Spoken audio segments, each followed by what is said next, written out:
Hello kids, welcome back to the class of General Knowledge Part 3 and we are back again with a new chapter in this new video. So kids, let's start. This is chapter number 22. Health is wealth. यानी कि अच्छी सेहत ही हमारा असली धन है. Right kids, अगर हमारी हेल्थ अच्छी होती है तो हम सारी चीजें सारे काम आसानी से कर पाते हैं. जब हम कम बीमार पड़ते हैं तो हम ज़्यादा से ज़्यादा स्कूल जा पाते हैं, अपने नोट्स कंप्लीट रख पाते हैं और अच्छा परफॉर्म कर पाते हैं. इसके अलावा अगर हम हेल्दी खाना खाते हैं, हेल्दी चीज़ें पीते हैं तो उससे हमारी हेल्थ इंक्रीज होती है और उसी से हम एथलेटिक्स भी कर पाते हैं, स्पोर्ट्स में जा पाते हैं या कोई भी अच्छी एक्टिविटी कर पाते हैं. राइट किड्स, और इसीलिए health is always wealth. Right, चलिए पढ़ते हैं. Someone said it correctly. किसी ने सही ही कहा है. Health is wealth. ठीक है. A healthy mind resides in a healthy body.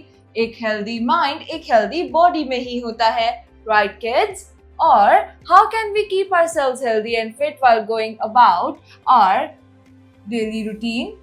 Well kids, हम अपने आप को हेल्दी और फिट कैसे रख सकते हैं अपने रोजमर्रा के काम करते हुए, इस चैप्टर में हम आज ये जानने वाले हैं. तो let us know more about such simple things follow on an everyday basis to stay healthy. हमें हेल्दी रहने के लिए कुछ टिप्स को फॉलो करना चाहिए. चलिए पढ़ते हैं कि वो टिप्स कौन से हैं. Number 1, eating healthy balanced food. तो हमें हमेशा हेल्दी और बैलेंस्ड फूड खाना चाहिए. ना हमें ज्यादा खाना चाहिए, ना हमें बहुत ही कम खाना चाहिए. हमें हमेशा बैलेंस्ड खाना खाना चाहिए जिससे हमारा बॉडी वेट भी मेंटेन रहता है, हमारा माइंड भी हेल्दी रहता है, हमें जल्दी सुस्ती भी नहीं आती. Right kids, eat healthy and balanced food. A healthy diet incorporates grain, pulses, green leafy vegetables, seasonal fruits, milk products, eggs, meat, etc. अब healthy food और जो balanced food होता है वो सिर्फ इतना ही नहीं होता, उसके अंदर हर तरह का खाना जो है वो अवेलेबल होता है. हर खाना इंक्लूड होता है जैसे कि green vegetables, fruits, milk, egg, meat और इसके अलावा बैलेंस फूड में हमारा कर्ड भी शामिल होता है. खूब सारी पल्सेस, लेंटिल्स और इसके अलावा ग्रेन्स भी हमारे उसमें शामिल होते हैं. उनसे हमें विटामिन्स, न्यूट्रिएंट्स, प्रोटीन ये सब चीज़ें मिलती हैं जो कि हमारी बॉडी के लिए बहुत ज़रूरी हैं. हमें रोटी से कार्बोहाइड्रेट मिलता है, बटर और घी से हमें फैट मिलता है जो कि हमारी बॉडी के लिए बहुत ही फायदेमंद होता है. ग्रीन वेजिटेबल से हमारी आईसाइट, हमारी बॉडी, हमारा ब्लड, सारी चीज़ें सही रहती हैं. हमारा ब्लड प्योरिफाइड रहता है. राइट, और इसके अलावा मीट, एग से हमें मिलता है प्रोटीन, मिल्क से हमें कैल्शियम मिलता है और इसके अलावा हमें फ्रूट से बहुत सारे विटामिन्स और न्यूट्रिएंट्स मिलते हैं. राइट, तो इसलिए ये बहुत ज़रूरी होते हैं. A balanced diet gives us all the necessary nutrients in the right amount. और एक बैलेंस डाइट हमेशा अगर हम लेते हैं तो उससे हमें सारे न्यूट्रिएंट्स जो हैं, जितने भी ज़रूरी न्यूट्रिएंट्स हमें चाहिए होते हैं, हमारी बॉडी को चाहिए होते हैं, वो हमें सही मात्रा में मिलते हैं. Right. Number 2, cleanliness, hygiene and sanitation. तो सिर्फ खाना खाना ही नहीं बल्कि साफ खाना खाना, साफ जगह पर खाना खाना, ये सारी चीज़ें भी हमारी बहुत ज़रूरी होती हैं.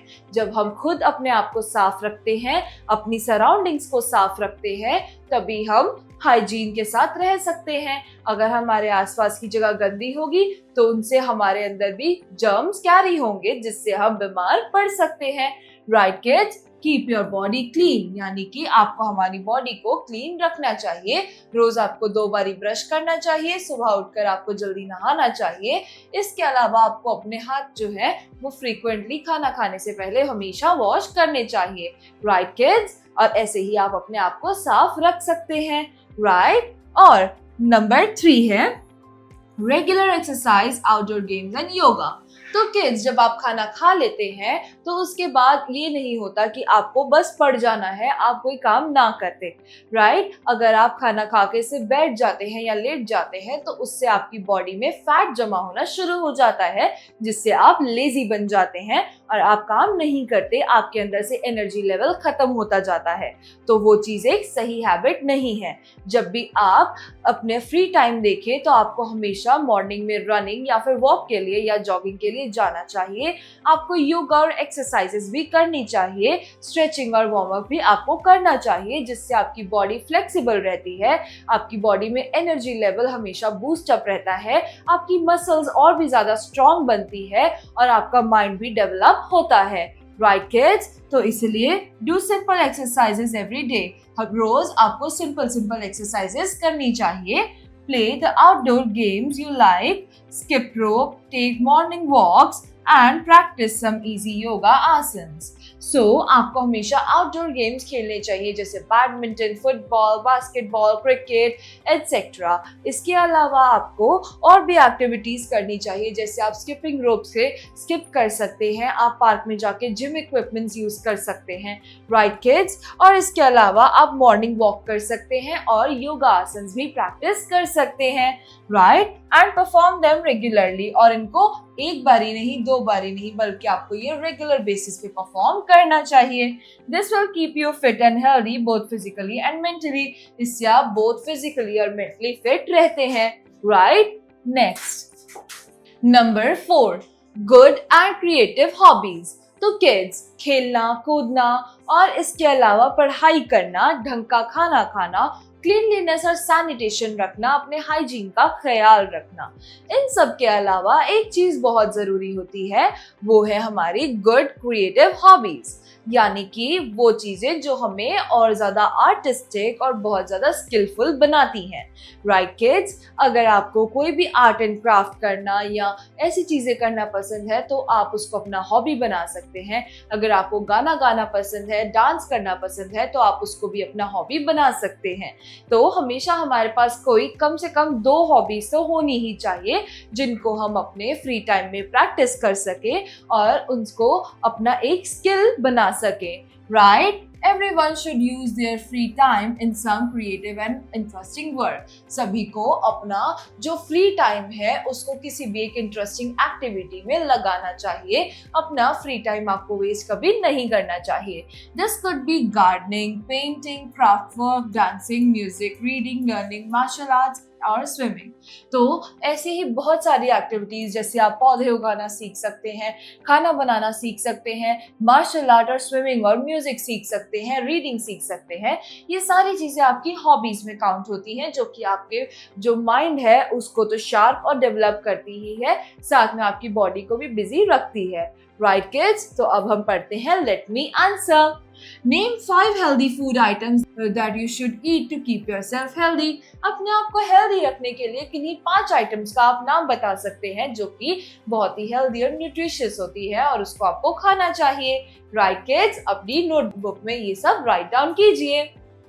अब हम पढ़ते हैं ये छोटा सा क्विज।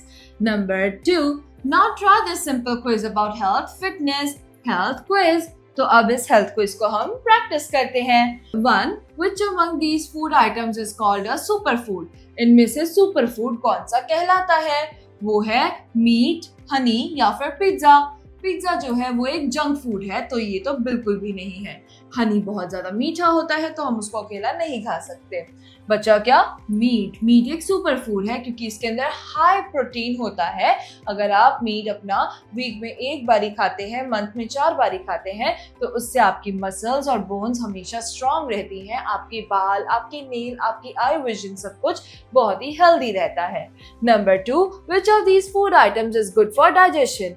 डाइजेशन यानी कि पाचन के लिए हमारे सबसे अच्छा खाना कौन सा होता है? एग, घी या ग्रीन वेजिटेबल्स। तो किड्स, हमारे पाचन के लिए या डाइजेशन के लिए सबसे अच्छा खाना जो होता है वो है ग्रीन वेजिटेबल्स। ग्रीन वेजिटेबल्स के हमें कभी कोई नुकसान नहीं होते। ग्रीन वेजिटेबल्स को आप कच्चा भी खा सकते हैं और उबाल कर भी खा सकते हैं और उनको नॉर्मल सब्जी बनाकर भी आप खा सकते हैं। राइट किड्स, नंबर 3 है which yoga आसन do rishis and munis sit in while meditating? ऋषि और मुनि जब भी मेडिटेट करते हैं तो वो कौन से आसन में बैठते हैं? Well, first is Padma आसन, second is vrikshasana, third is shavasana. So, इसका सही आंसर है पद्मा आसन। Number 4, which of these outdoor games gives you the best exercise? इनमें से कौन सी आउटडोर एक्सरसाइज है जो आपको सबसे बेस्ट लगती है? वो हो सकती है क्रिकेट, गोल्फ या फुटबॉल। इनमें से जो सबसे बेस्ट है वो है क्रिकेट। क्योंकि इसके अंदर आपके हाथों की मूवमेंट भी प्रॉपर होती है बैट से हिट करने के लिए, और आर्म्स की मूवमेंट होती है बॉल फेंकने के लिए, और आपकी थाइज और आपकी बैक की होती है जब आप बॉल कैच करते हैं। इसके अलावा जब आप रन लेने के लिए भागते हैं तो उससे आपकी ओवरऑल बॉडी की फिटनेस मेंटेन रहती है, right? Next, in forbits, swimming is one of the best physical activities which exercises every muscle in the body. तो swimming one of the best exercise होती है क्योंकि उससे हमारी बॉडी की सभी bones और muscles activate रहती हैं. So with this, kids, we are done with another chapter of General Knowledge Part 3. We will be back again with a new chapter in a new video. Till then, bye-bye and take care.